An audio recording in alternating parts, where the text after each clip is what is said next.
Put it in.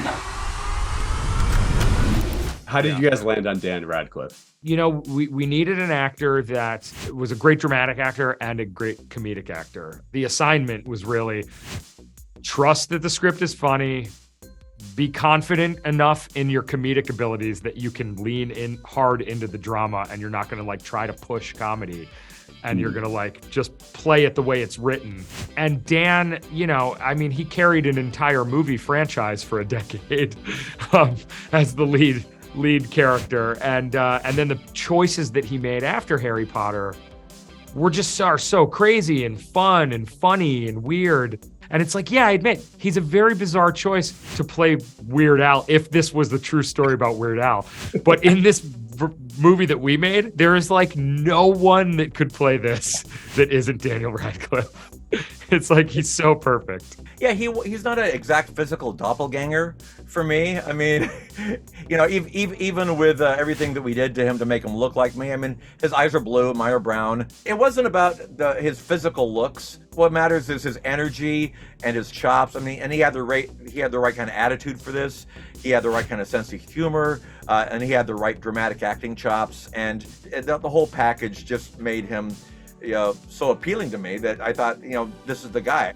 Did the idea take like you much getting used to when they first came to you?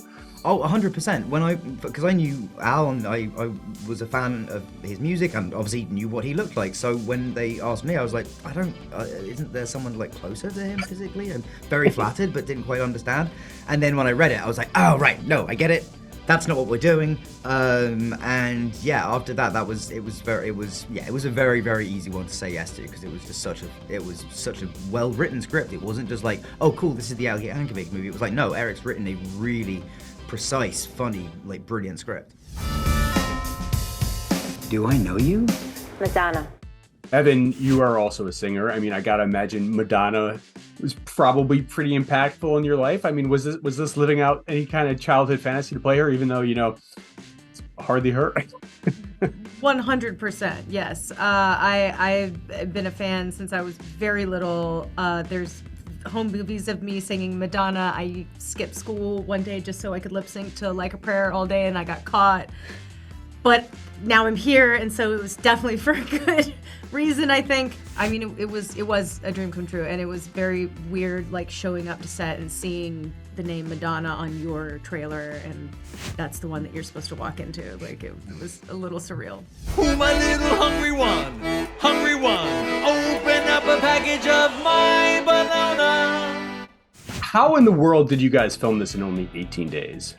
Yeah. Incredibly capable and proficient cast and crew. Yeah. I mean, Evan just brought up a really important thing, actually, which is that a ton of, not all, but like a high percentage of the crew from this all worked on Drunk History, where they are required to make cinematic quality things in a day. Yeah. With no money. And so yeah, we got very, very lucky with the crew. You know, it's a comedy, but we play it like a drama. Because of that, there wasn't a lot of like improv. You know, normally I direct a lot of comedy, and it's like what takes the longest is, you know, throwing shit against the wall and seeing what sticks. You know, I mean, everyone was just like so prepared. We had rehearsal time. We rehearsed the musical numbers. We rehearsed the fight choreography. And yeah, I had to be like really economical with like the way that I shot it. Thankfully, I have editing experience and you know, I kind of know what I don't need to get. It's one of those things that I both want to scream from the rooftops how fast we made this movie and not tell anyone so that no one makes Eric do it again. Or us. I mean, nobody should have to film a movie in 18 days. I mean, what are we doing? My parents wrote me off. I pushed away my band. You're all just a bunch of normals. I'm the weird one. I know these things are tough to quantify when it comes to very serious biopic making like this, but what percentage factual is this movie? 3. All of it. I mean, 100. Start to finish. Yeah, absolutely. All of it. Yeah, it's it's actually kind of insulting that you even asked the question. Yeah. What other non-parody biopics did you guys watch? Well, I'm a big Dewey Cox fan, and that's what this movie is going to get